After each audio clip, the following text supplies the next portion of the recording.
Olá, tudo bem? Eu sou o Rodrigo Renault e vamos dar uma olhada agora nos temas de administração e gestão pública para o TCE de São Paulo.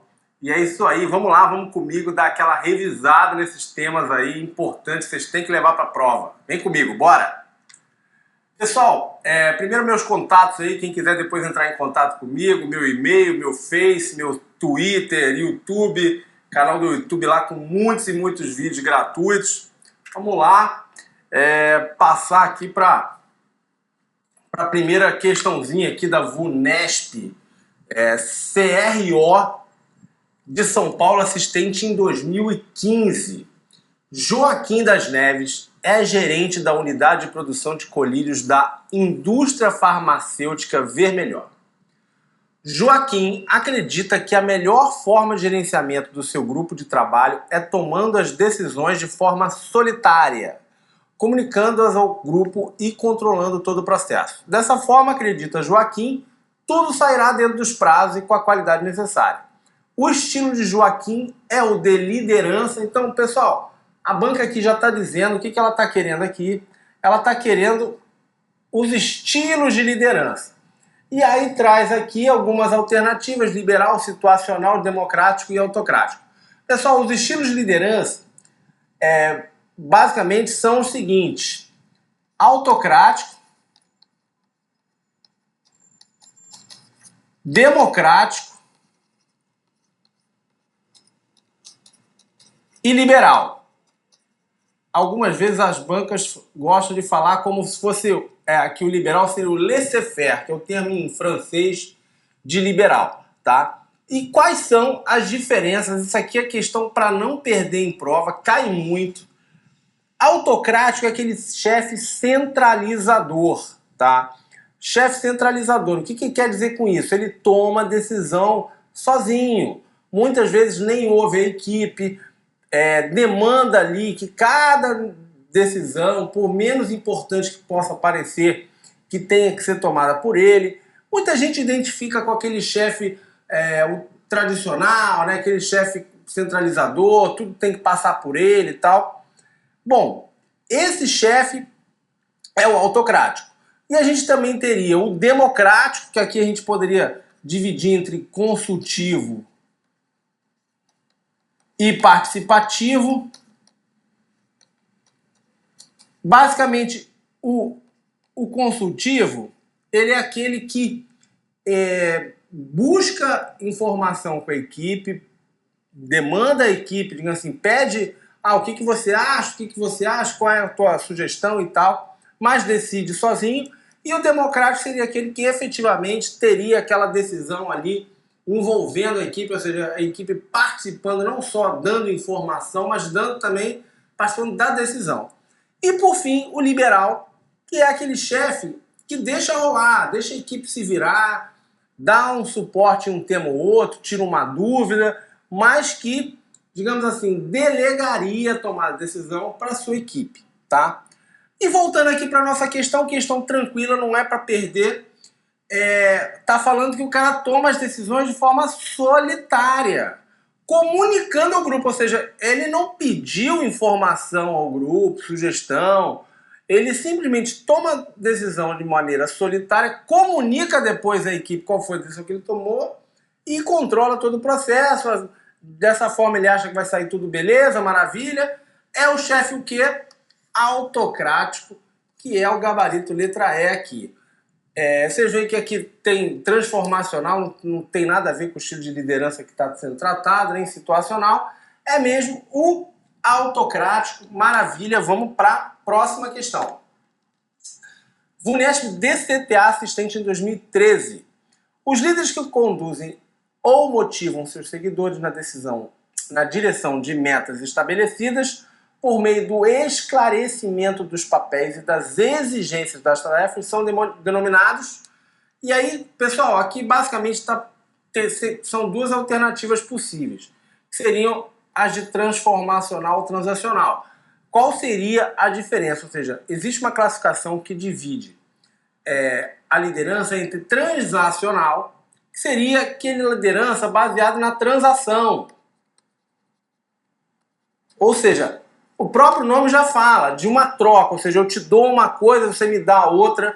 Olha, você entrega tal resultado, eu te pago tal coisa, eu te dou tal bônus, eu te dou uma promoção e por aí vai, tá? Obviamente, tem relação o quê? Com um gerenciamento, supervisão mais rígido, com aquele chefe mais tradicional. E por fim, o transacional, que seria aquele chefe mais carismático, que faria aquela equipe transcender ali aquela preocupação com meta, com resultado, a fazer algo extraordinário, teriam realmente uma importância maior, estimulando intelectualmente aqueles subordinados, uma consideração especial, individualizada.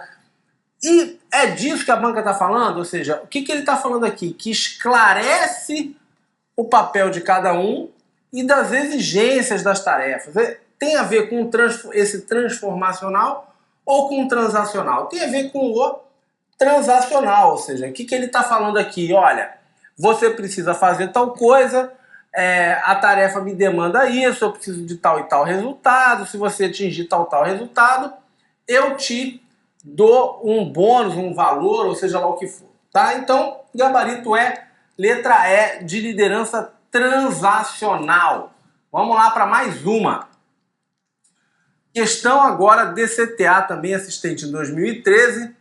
Entre as teorias contemporâneas sobre a motivação, encontra-se a teoria ERG, que indica que há 3 grupos de necessidades essenciais: existência, crescimento e... Pessoal, essa teoria é uma evolução ou adaptação da teoria de Maslow. A teoria de Maslow é aquela teoria pirâmide de Maslow que fala da hierarquia das necessidades. E no caso lá do Maslow eram 5 necessidades, aqui são 3 necessidades, tá?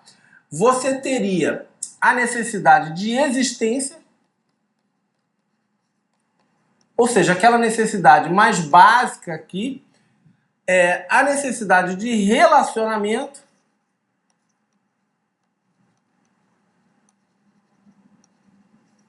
e por fim, a necessidade de crescimento.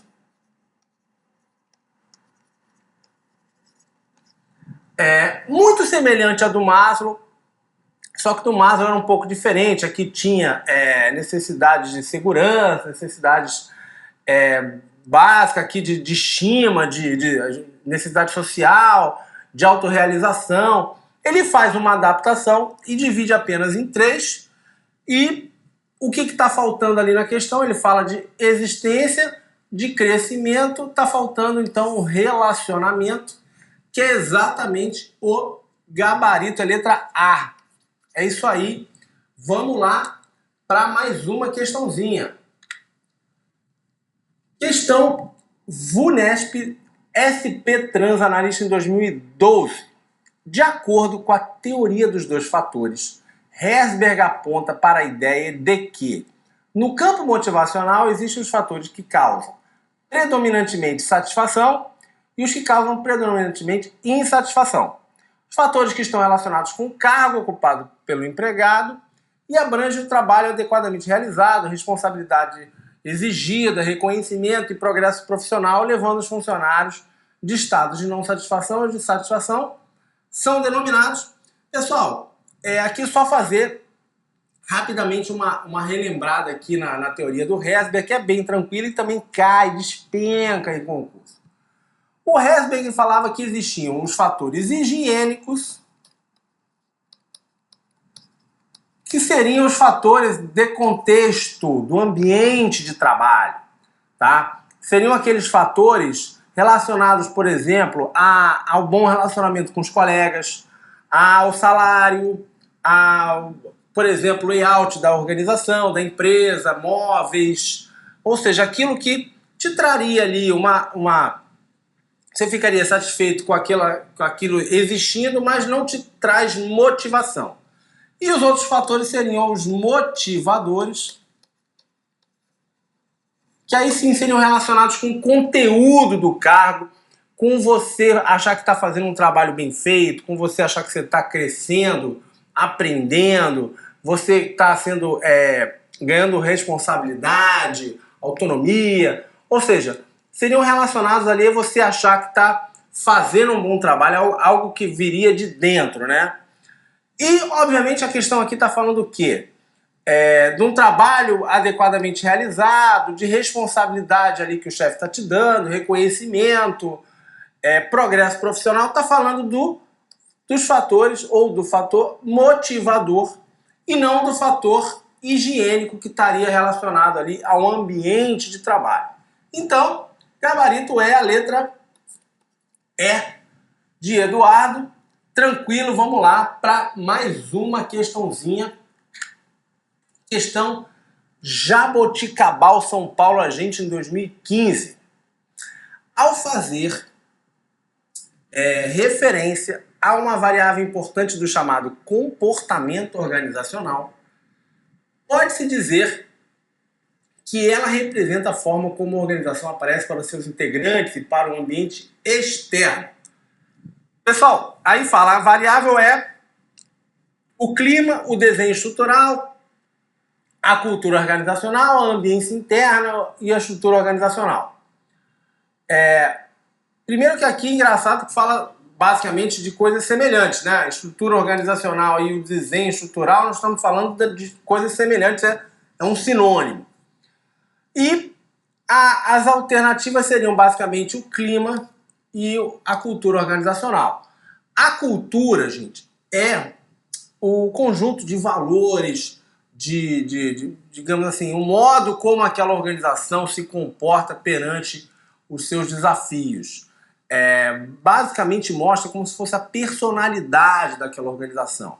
Tá? Então, você consegue visualizar de acordo com 3 níveis, de acordo com a literatura fala, que seriam os artefatos,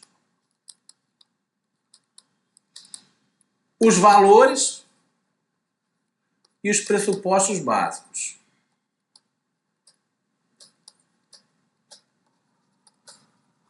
E indicaria, assim, como se fosse a personalidade daquela organização, aquele conjunto de valores que o grosso ali dos seus membros compartilha, modo como aquela organização se comporta, reage ao meio externo, tá? Já o clima organizacional seria a reação, a percepção que aquelas pessoas que trabalham ali dentro têm da cultura, têm do funcionamento, de como as coisas funcionam dentro da organização. A diferença é que a cultura ela é mais perene, ou seja, ela é menos volátil, ela muda menos, apesar de que, obviamente, também altera, também muda. O clima é mais volátil, ou seja, o clima ele pode variar mais. E normalmente existe até uma pesquisa de clima organizacional para ver se o clima, ou seja, se a percepção que aquelas pessoas estão tendo do funcionamento daquela organização, ele é adequado, se ele está bom e por aí vai, tá? E o que a questão está falando? Uma variável importante e pode dizer que ela representa a forma como a organização aparece para seus integrantes e para o ambiente externo. Obviamente está indicando então o que? A cultura organizacional, ou seja, a maneira como ela é visualizada, ou seja, você chega numa organização, por exemplo, os artefatos aqui são vários os artefatos físicos, as histórias que eles contam lá dentro, como elas valorizam os ritos lá dentro, como são celebradas as coisas, qual é a moda das pessoas de se vestir, ou seja, a maneira realmente como o que é aceito como ok, o que é, quais são os valores a serem buscados, tudo o que você consegue visualizar, às vezes, ali dentro daquela organização, faz parte da cultura organizacional e é realmente o gabarito letra C de casa. Vamos lá para mais uma. Concurso de Itatiba, São Paulo, analista em 2015. A VUNESP faz muito concurso de prefeitura no estado de São Paulo, né?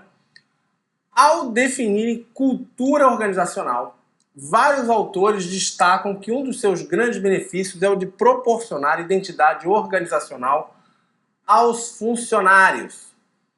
Isso quer dizer que a cultura, aí vamos lá, letra A, obriga que os funcionários se identifiquem? Não, né, gente? A cultura não obriga que ninguém se identifique. você pode se identificar ou não.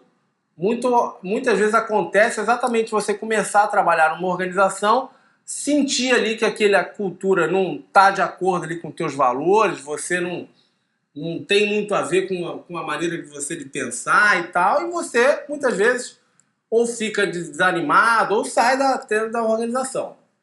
B de bola, tem o potencial de atrair e reter pessoas que gostem dela. C, tem que ser aceita por todos os membros da organização. É absolutamente estável e definida. D, é absolutamente estável e definida. E letra E, proporciona uma visão definidora daquilo que a organização representa. Pessoal, a letra E é o que mais tem a ver aqui com o que seria a situação de cultura, e principalmente do que ela fala ali em cima, né? Ou seja, de proporcionar uma identidade organizacional, uma personalidade, né? Apesar do que tem algumas coisas aqui, principalmente essa letra B, que sim, a cultura poderia ter o potencial de atrair gente. Não está errada essa letra B, mas a banca considerou a letra E como mais correta, mais indicada, e realmente diz, ou seja, o que a organização representa, ou seja, a personalidade que ela tem, como ela o que é aceitável lá dentro, como as pessoas se comportam, como a própria organização se comporta perante os seus desafios, tá? Então vamos lá. Próxima questão, essa aí, cabareto letra E. Prodeste do Espírito Santo técnico em 2014. Conflitos em demasia podem ser destrutivos, rompem relacionamentos e interferem na sadia troca de ideias e informações. Os membros de uma equipe variam no estilo de lidar com os conflitos, sendo cada estilo apropriado para determinados casos. Quando os dois grupos preocupantes são muito importantes para serem comprometidos e quando o discernimento de pessoas diferentes necessita ser fundido em uma única solução consensual, o estilo mais apropriado é o D. E aí trata vários estilos. Vamos lá dar uma olhada nesses principais estilos. Quais seriam? Primeiro seria o estilo de evitação. Muitas chamam também da fuga do conflito, né? Da esquiva do conflito e por aí vai. É basicamente aquela situação onde não vale a pena, às vezes, você brigar por aquele assunto, ou então não tem o que fazer, não tem solução e por aí vai. Às vezes você evita de tocar no assunto. O segundo seria o da competição. Competição é o famoso ganha-perde, ou seja, eu entro para ganhar, dane-se você, e a ideia é, o quanto mais eu conseguir ganhar, melhor para mim, e você que se dane, não se preocupa numa segunda negociação, num prolongamento daquele relacionamento. É basicamente o que a gente chama do ganha-perde, né? Uma situação onde você não está preocupado com o dia seguinte, tá? Então seria aqui, vamos botar aqui um ganha-perde.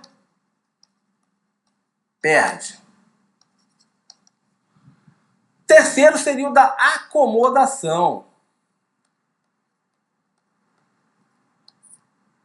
Acomodação, gente, é onde você tenta a harmonia, ou seja, você é algo pouco importante ali para você, é algo que você quer fazer, como a gente diz aqui na minha terra, quer fazer um bonito ali com a pessoa que você está negociando, e você concede ali, não, tudo bem, pode fazer você, pode levar e tal. Seria a busca pela harmonia, tá?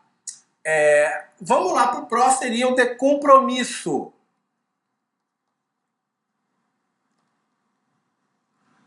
O compromisso é onde os dois cedem, ou seja, ambos cedem alguma coisa, às vezes ninguém ganha tudo o que gostaria, mas seria, o próprio nome já diz, uma solução ali onde os dois cedem para que tenha como você fazer um acordo. E por fim, o que se chama de colaboração. Seria o ganha-ganha.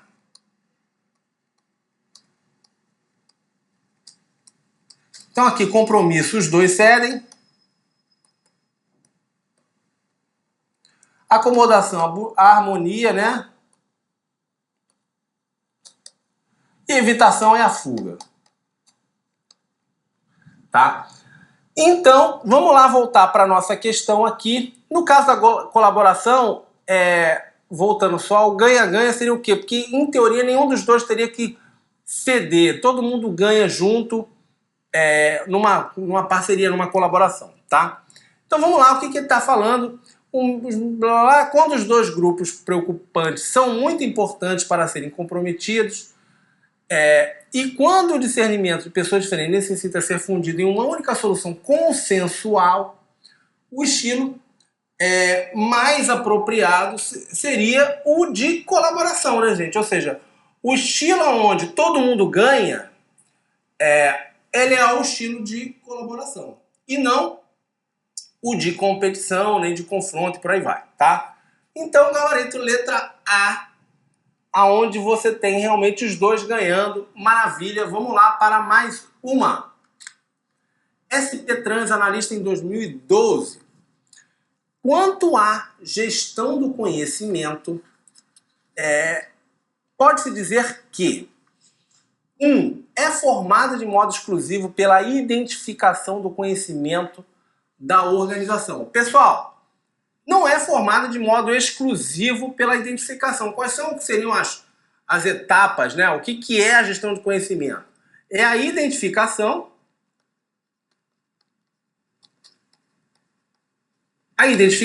o desenvolvimento, a captura e principalmente a disseminação.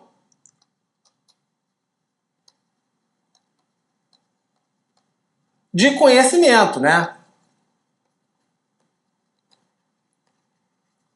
Ou seja, você identificar quais são aqueles conhecimentos importantes para que a organização tenha sucesso, desenvolver, ou seja, treinar pessoas, conseguir fazer processo de inovação e por aí vai, capturar eventualmente, ou seja, contratar gente que tem aquele conhecimento, trazer esse conhecimento para dentro da organização e principalmente disseminar, ou seja, fazer com que as pessoas tenham acesso a esse conhecimento, com que as pessoas consigam internalizar aquele conhecimento dentro do seu trabalho e por aí vai.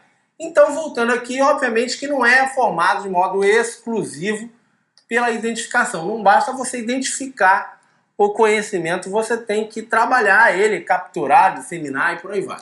Tá? 2. A criação e a organização do conhecimento devem ser acompanhadas pela utilização, compartilhamento e integração do conhecimento organizacional. Faz sentido, gente? Faz sentido. Ou seja, você tem que utilizar aquilo ali, tem que compartilhar, tem que fazer com que aquilo ali passe a fazer parte do seu trabalho. Beleza. 3. Orienta a organização para produzir, aproveitar, disseminar e aplicar o conhecimento por toda a empresa. Também faz sentido? Faz sentido. Tem que aplicar, tem que as pessoas terem acesso a esse conhecimento, ser assim, algo fácil das pessoas conseguirem entender, aprender e aplicar. E 4, o compartilhamento do conhecimento é considerado a essência da inovação, ou seja, faz sentido? Também faz sentido, ou seja, você para inovar você tem que ter acesso ao conhecimento. Vamos lá. Gabarito então seria a letra A. 2, 3 e 4, que é o gabarito da banca. Vamos lá, mais uma. Deixa eu só tomar uma água aqui rapidinho. O FABC, assistente em 2016. A sequência de atividades realizadas desde o início da demanda até a entrega do produto ou serviço, objetivando a geração de resultados para o cliente ou usuários, chama-se marketing, processo, serviço, projeto e orçamento. Pessoal, tranquilo, essa aqui estamos falando do quê? Estamos falando da definição de processo. Ou seja, o que é um processo, gente? O processo de trabalho, ele é algo que tem ali... Opa, deixa eu voltar aqui. Canetinha. Tem aqui uma demanda de um cliente, pode ser interno ou externo, E aí você tem uma sequência de atividades, vou botar aqui bem rápido aqui, apesar de ser isso aqui normalmente é falado exatamente, o pessoal mais purista fala, Rodrigo, começa com a bolinha, depois vai o quadrado, beleza, vamos mudar. Aqui, sequência de atividades, vou botar algo bem simplesinho, relacionadas, que no fim vão gerar um produto ou um serviço para o cliente, tá? Isso é a definição de processo. Marketing não tem nada a ver com isso, serviço, projeto, orçamento, nada a ver. Ou seja, a definição de processo é exatamente uma série relacionada, interdependente ali de atividades, de tarefas, que geram no fim um produto ou um serviço para um cliente determinado, tá? Então, beleza, fiquem atentos aí, esse é a definição de processo de trabalho. Vamos lá, mais uma questãozinha aqui, questão do TCE de São Paulo, agente em 2015. O Business Process Management, BPM, ou gerenciamento de processos de negócio, tem como um dos seus resultados ou produtos característicos A. Aumentar a produtividade das empresas. B. Exigir a certificação de software CMMI nível 4 das empresas. C. Impedir iniciativas de inovação das empresas. D. Não se preocupar com respeito a normas e regulamentações governamentais. E E. Restringir os negócios ao mercado local. Pessoal, a gente acabou de falar o que é um processo. E o que é o gerenciamento de processos? Gerenciamento de processos, basicamente, é você entender ali quais são aqueles processos principais que geram aqueles serviços, produtos importantes ali aos teus clientes e você gerenciá-los, ou seja, mapear aqueles processos, entender como eles funcionam, propor melhoria no processo, medir aquele processo, ver como é que ele está se comportando durante o tempo, ver se ele está melhorando, se está conseguindo ser feito mais rápido, eliminar os gargalos, ou seja, você obviamente vai tentar melhorar aquele teu processo ao máximo. Para quê? Para produzir melhor, para você ser mais eficiente, fazer mais rápido, entregar um produto de melhor qualidade para o cliente e por aí vai, tá? Então, voltando aqui, a letra A é logo a que faz sentido, né, gente? Aumentar a produtividade das empresas, ou seja, você faz um gerenciamento de processo para ter mais eficiência, para conseguir entregar um produto assim, gastando menos recursos, tá? Letra B, qual é o erro? É que não tem nada a ver, assim, a gestão de processos, primeiro não se limita à indústria de software, né? E o objetivo, mesmo que se diga assim, vamos falar aqui, se fosse o caso, gerenciamento de processos no setor de software, o objetivo não é você exigir certificação de ninguém. O objetivo é, obviamente, você melhorar a qualidade ali do teu software e por aí vai, tá? Então não faz sentido essa letra B. C. Impedir iniciativas de inovação. Não faz o menor sentido, né? Não tem nada a ver com inovação, mas mesmo assim, obviamente, o objetivo nunca seria o de impedir uma iniciativa de inovação. D. Não se preocupar com respeito. Obviamente, claro que isso aqui está errado, né? Não precisa nem ter estudado para ver que isso aí não faz sentido. E, por fim, restringir o negócio da empresa ao mercado local também não tem nada a ver. Vamos lá, o gabarito é mesmo a letra A. Tranquila essa questão. Vamos lá para mais uma. Questão da Prefeitura de São Paulo, concurso de 2015, de analista de políticas públicas e gestão governamental. A gestão por competências é... Vamos lá. A. Uma ferramenta gerencial que envolve processos como seleção, promoção e avaliação de desempenho. B. Uma atividade administrativa conduzida pelo setor de recursos humanos das organizações. C. Um instrumento operacional que pode ser traduzido pela ideia de gestão por desempenho. D. Um instrumento operacional que avalia conhecimentos e habilidades dos indivíduos em relação com as equipes. E. Um instrumento voltado a promover eficiência, produtividade e redução dos custos das organizações públicas. Pessoal, a gestão por competência é um modelo novo de gestão de pessoas que busca, através da identificação de quais seriam essas competências, né, que envolve ali os conhecimentos, o tal dos famosos chá, né? Conhecimentos, habilidades e atitudes. Através de você identificar ali quais seriam as competências necessárias e o gap, né? Ou seja, a distância do que você tem para o que você deveria ter, para que a organização atinja seus objetivos estratégicos, para que você tenha maior sucesso, para que você consiga se desenvolver na plenitude, assim, utilizar aqueles funcionários da melhor maneira possível e por aí vai. A ideia é de que a gestão por competência ela faça um impacto em todas as áreas de gestão de pessoas, todos os processos de gestão de pessoas da organização. Então ela muda a maneira como você contrata, mudaria a maneira como você faz a gestão por desempenho, a avaliação de desempenho, a maneira como você remunera e por aí vai, tá? Então vamos lá. Letra A é uma ferramenta gerencial que envolve processos como seleção, promoção e avaliação de desempenho.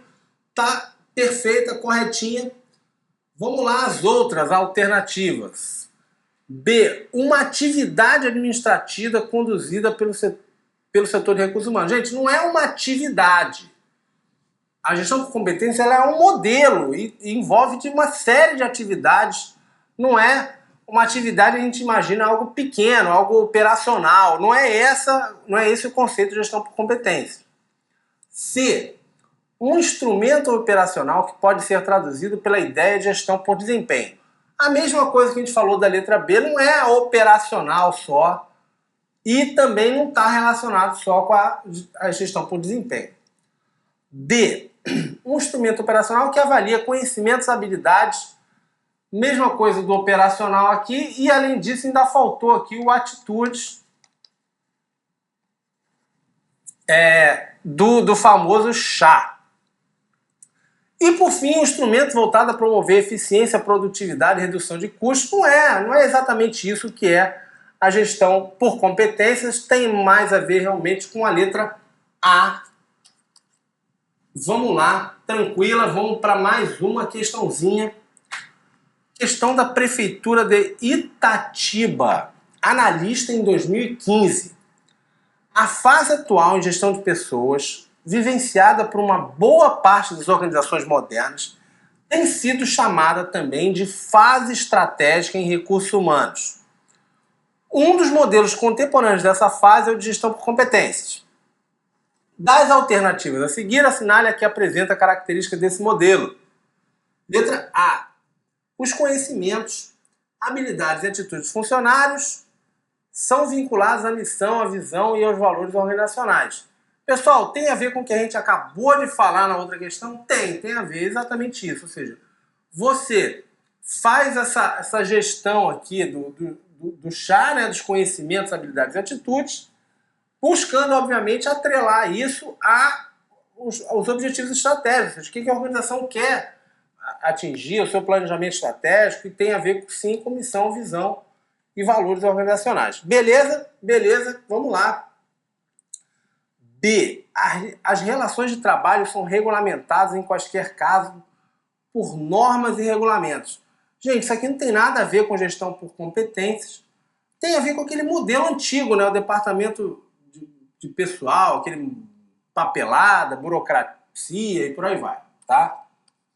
Letra C. A comunicação é vertical, seguindo rigorosamente a hierarquia dos cargos e funções. Também parece estar falando um modelo mais burocrático. O que é comunicação vertical, gente? A comunicação vertical seria aquela comunicação que vai do subordinado para o chefe e vice-versa. Ou seja, a ideia que se dá quando você fala em comunicação vertical é de uma organização mais hierarquizada, de uma organização mais burocrática.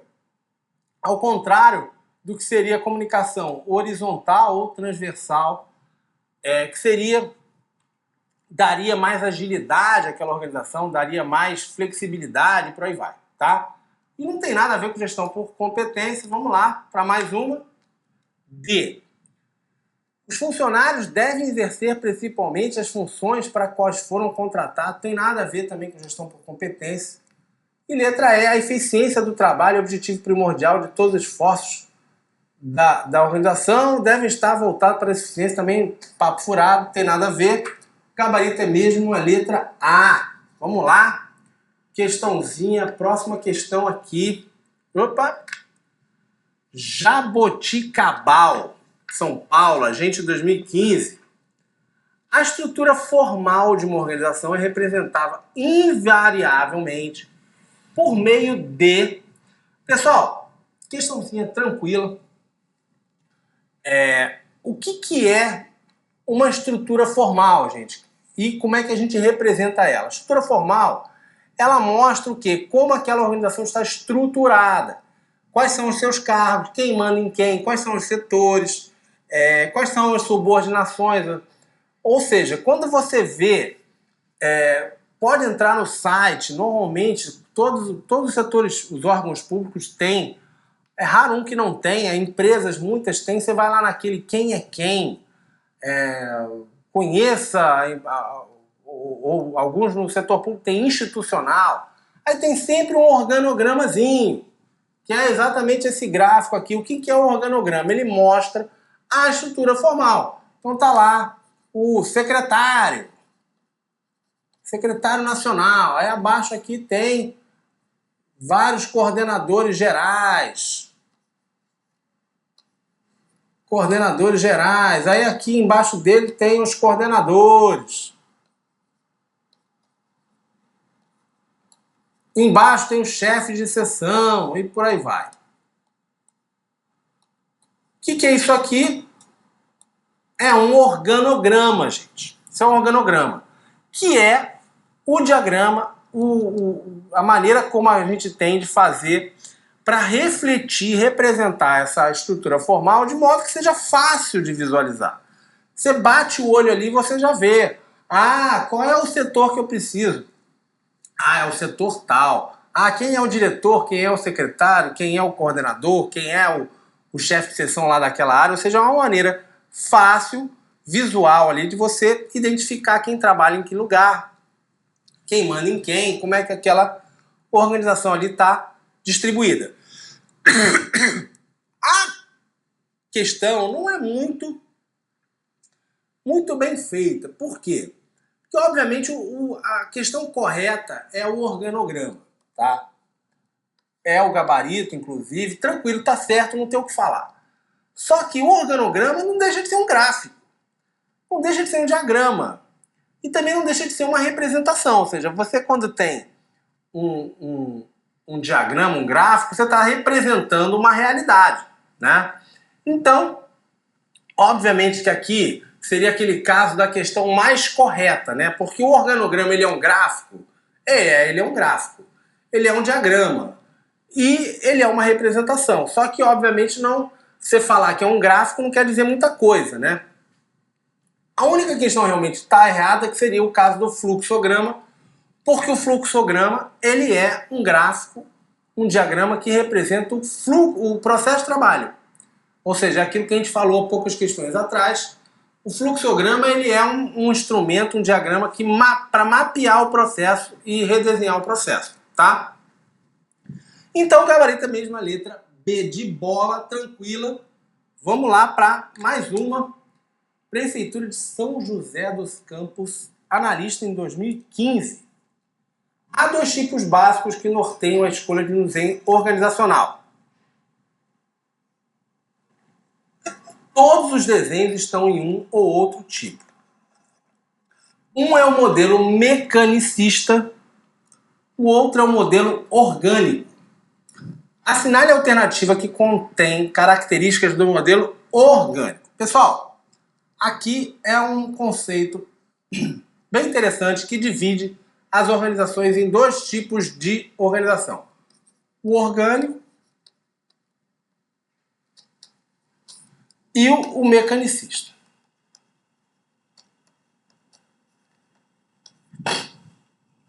Quando a gente fala em mecanicista, a gente está falando da organização tradicional. Lembra bem de uma organização burocrática, aquela bem assim, hierárquica, né? Basicamente é uma organização no estilo burocrático, como eu já falei,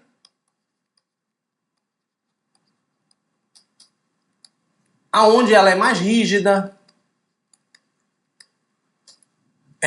ela é mais previsível, lida com processos rotineiros, ela é adequada para ambientes estáveis, tá?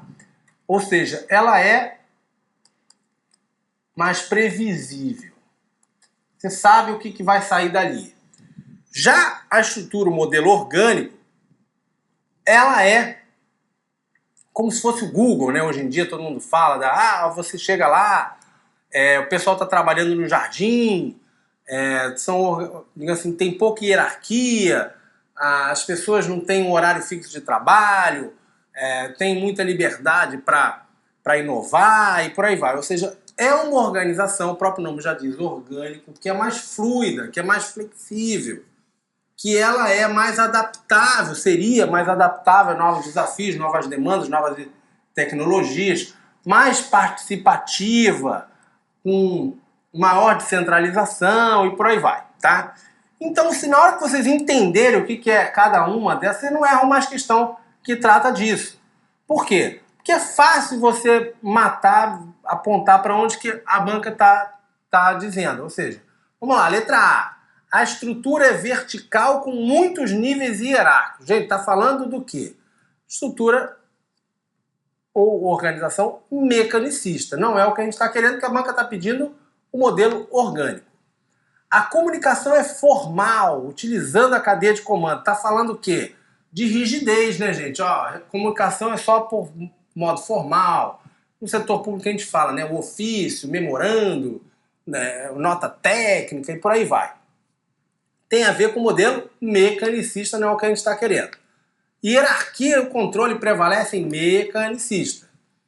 A estrutura é horizontal. Gente, estrutura horizontal é o contrário de vertical. Está dizendo que a organização ela é mais...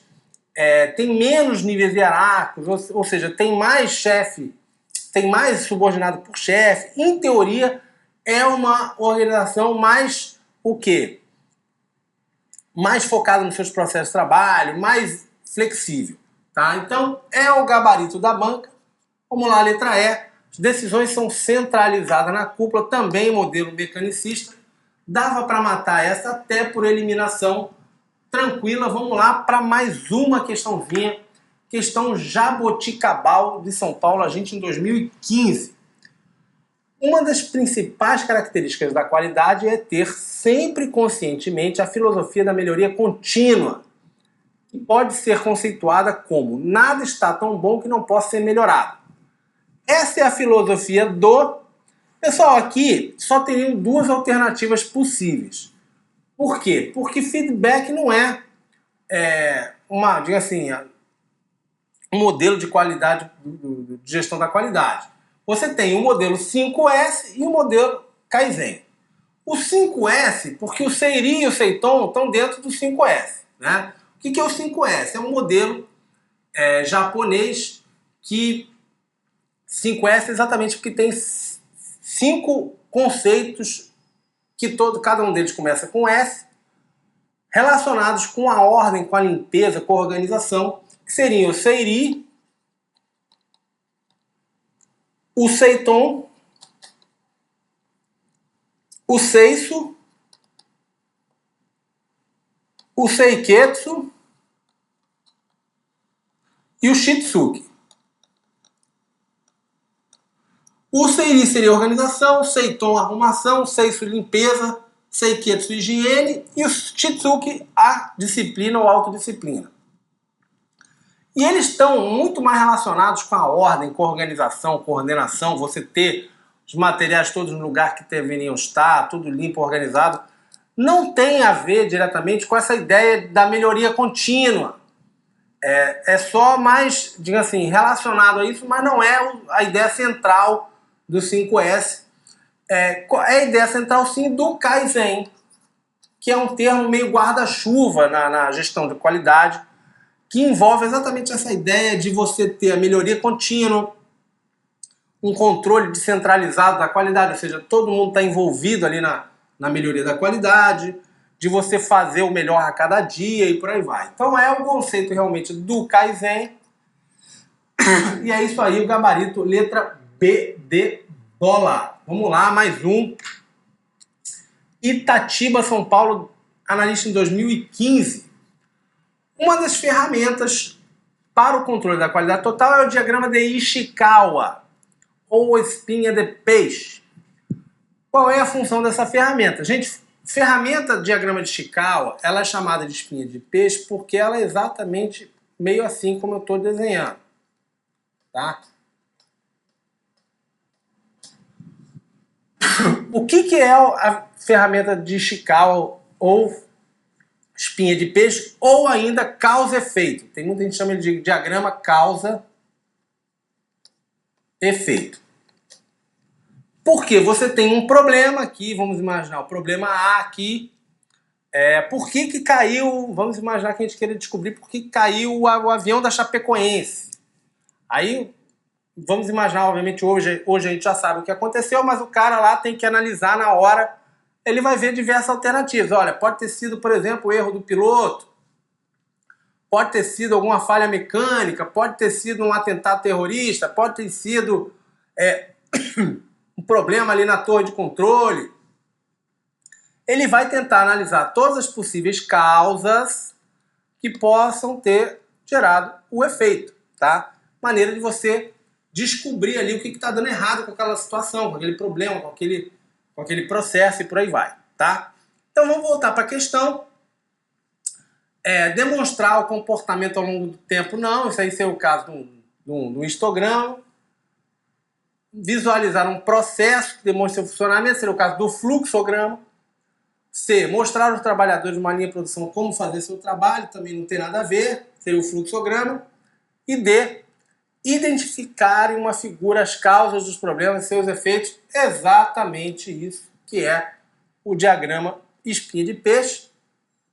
E a outra distribuição de frequência também não tem nada a ver, seria o caso também de um histograma. Vamos lá, questão gabarito, letra D de dado. São José dos Campos, São Paulo, auditor em 2015. Na mensuração dos resultados da gestão pública, a medida que indica se os resultados do programa público foram alcançados com o menor nível de recursos possível ou se o nível de recursos utilizado no programa público alcançou o máximo possível de resultados, é denominada... Pessoal, questão que cai demais tratando dos conceitos de eficiência, eficácia e efetividade. Que é questão para não perder em prova. Vamos lá. Como é que você não perde mais questão disso? Vamos lá. Eficiência, eficácia e efetividade. Quando a gente fala de eficiência, gente, a gente está falando de gestão de recursos, de você fazer alguma atividade da melhor forma possível, do melhor modo, da melhor maneira.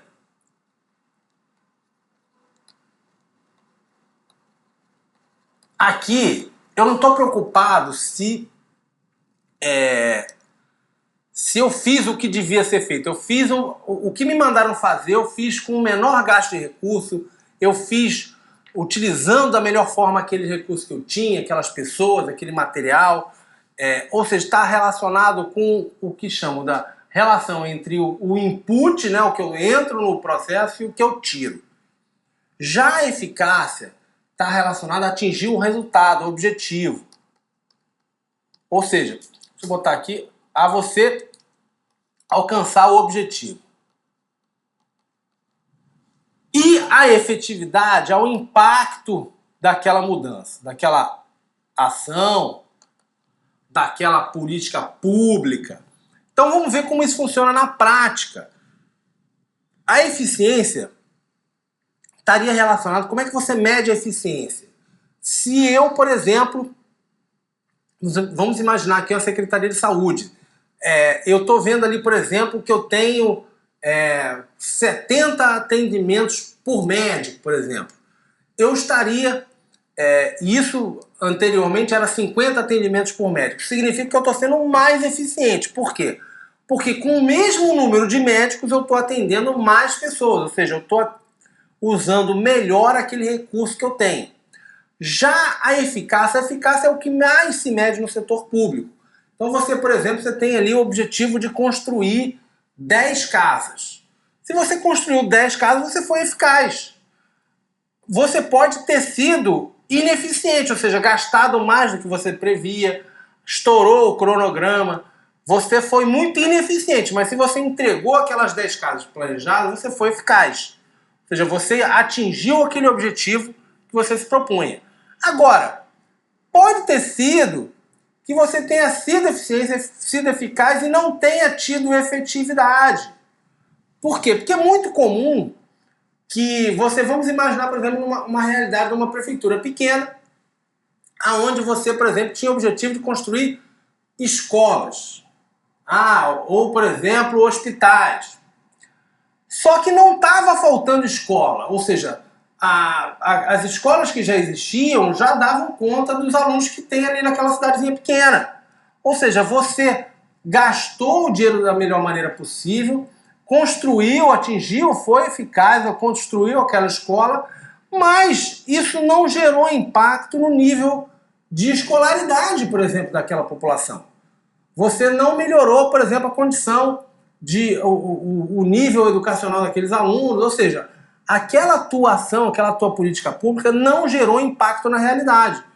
E essa é uma coisa muito difícil de medir, mas ao mesmo tempo muito importante de medir, porque não adianta o governo não está aqui para construir escola, construir hospital, ou seja, isso é um meio de atingir um fim que é melhorar a condição de saúde da população, melhorar a condição de escolaridade, por aí vai.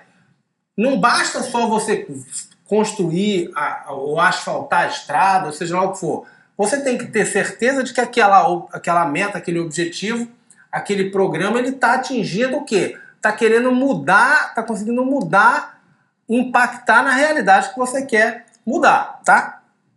Então vamos lá para a questão. Na mensuração dos resultados, à medida que indica os resultados do programa foram alcançados com o menor nível de recursos possível. Menor nível de recursos está falando do que, gente? Eficiência. Falou de melhor uso do recurso, a eficiência pode matar sem medo de ser feliz. Vamos lá para a próxima questão. Podemos argumentar que, pontinho, pontinho, pontinho, está relacionado com o método com o qual realizamos as ações pretendidas, pontinho, pontinho, pontinho, diz respeito ao resultado final da ação, e pontinho, pontinho, pontinho, responde ao grau de qualidade do resultado. A final alternativa, gente, moleza, tranquilo, agora vocês não erram mais, é A. Está falando o quê? Eficiência está relacionada ao método, a maneira, o modo como você realiza a ação. Eficácia, se você atingir o resultado daquilo ali. E a efetividade, o impacto, o grau, a qualidade daquilo ali que você fez. Maravilha. Letra A, vamos para a próxima. Mais uma da Prefeitura de São Paulo. Ao longo dos últimos anos, novas práticas e modelos de gestão têm sido adotados por vários países. Uma dessas práticas é a gestão orientada a resultados, ou gestão por resultados, que foi criada no âmbito da reengenharia. Tem nada a ver, gente. A gestão por resultados é onde você faz uma negociação ali, onde você passa a cobrar resultado e não cumprimento só de normas e regras, e onde você dá maior flexibilidade, autonomia para o gestor. Tem nada a ver com a reengenharia. Vamos lá, letra B. Cuja ação pressupõe a utilização de instrumentos formais de contratualização de resultado. Essa questão aqui foi mais polêmica, por quê? Porque no setor público é comum que tenha a contratualização, apesar de que isso não é, diga assim, uma obrigação legal de que tenha isso, mas é comum que tenha a contratualização de resultados, e no setor privado existe gestão por resultados sem ter contratualização. Letra C. Cujo objetivo é promover alinhamento dos esforços organizacionais. Essa aqui com certeza está certa. Por quê? Porque é óbvio que a gestão por resultados, ela busca exatamente fazer o seguinte, olha, eu não estou preocupado de você, como você vai chegar lá, mas eu preciso que você atinja o resultado X. E é exatamente o que se faz aqui, esse alinhamento dos esforços. Letra D, modelo de gestão de pessoas, nada a ver, e que considera a mensuração pouco relevante, obviamente que é bastante relevante. Gabarito, então, letra C de casa. Vamos para mais uma. Questão aqui da LAI. Nos termos do que dispõe a Lei 12.527 de 2011, é correto afirmar que a administração, em certos casos, pode restringir o acesso à informação classificada como ultra secreta pelo prazo máximo de... Pessoal, tranquilo, ultra secreta, 25 anos renovável uma vez. Secreta, 15 anos e reservada, 5 anos. Então, pelo prazo máximo, vamos lá, está falando aqui da ultra secreta, seriam 25 anos. Vamos lá, tranquilinho, tranquilinho, vamos para mais uma aqui. Minha garganta já está indo para o prego. Assinale a alternativa correta a respeito da LAI. A. Os prazos para a resposta de demandas são definidos pelas próprias organizações. Seria muito bom se fosse verdade para o pessoal que trabalha com isso nos órgãos públicos. Óbvio que não é, né, gente? Imagina. A organização poderia, não, vou responder só daqui a 2 anos. Obviamente isso está definido na lei, né? E não pela própria organização. B de bola. O solicitante das informações públicas deve justificar o motivo da solicitação. Pessoal, é exatamente o contrário. A lei veio criar exatamente a vedação, porque era muito comum antigamente, o cidadão chegava no órgão público, pedia uma informação, o cara, mas para que você precisa disso? Mas por que você quer essa informação tal? Ficava embarreirando aquele cidadão, e a lei veio exatamente para vedar esse tipo de solicitação, que chamam dos motivos determinantes, porque que o cara quer aquela informação, tá? Então tá incorreta. Letra C. Estão submetidas à LAI as organizações não governamentais que recebam recursos públicos. Sim, aqui sim está correto, porque recebeu recurso público, você tem que dar informação sobre isso, tá? Então tá ok, maravilha. Letra D. A lei foi criada estritamente para organizações do Poder Executivo, negativo, vale para os outros poderes. E letra E, o Tribunal de Contas da União é responsável por monitorar a implementação da lei nas organizações. Não é isso, gente. Cada órgão, o chefe máximo lá, que vai definir quem é que vai, diga assim, naquele órgão ali, monitorar aquela implementação, fazer relatórios e por aí vai. Não é o TCU que faz isso. Tá? Então o gabarito realmente é a letra C de casa e foi isso aí. Acabaram nossas questõezinhas aqui. Deixa eu voltar para cá, meus contatos aqui de novo. Voltar para mim. É isso aí, pessoal. Foi um prazer aqui estar com vocês. Espero que vocês tenham gostado aí daquele nosso batidão aqui. Várias questões da VUNESP. E é isso aí, um grande abraço, sucesso aí, ótima prova para vocês. Tudo de bom. Um abração, pessoal. Até mais.